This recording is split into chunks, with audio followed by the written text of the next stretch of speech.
Kwa majina naitwa Yasin Mustafa Salum, ni mchezaji wa TIA United.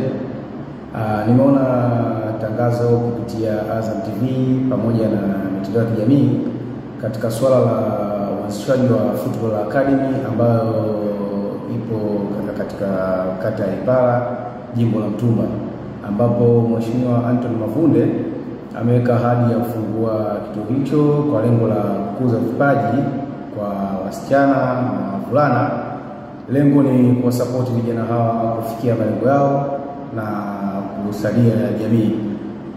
Mimi kama Yasin Mustafa nipo tayari kusapoti jambo hili katika hali na mali, lakini pia nimefurahi kumuona kocha Nasir Nabi akiungana na jambo hilo, na pia akiwepo ni mmoja wa watu ambao watakuwa na support jambo hilo.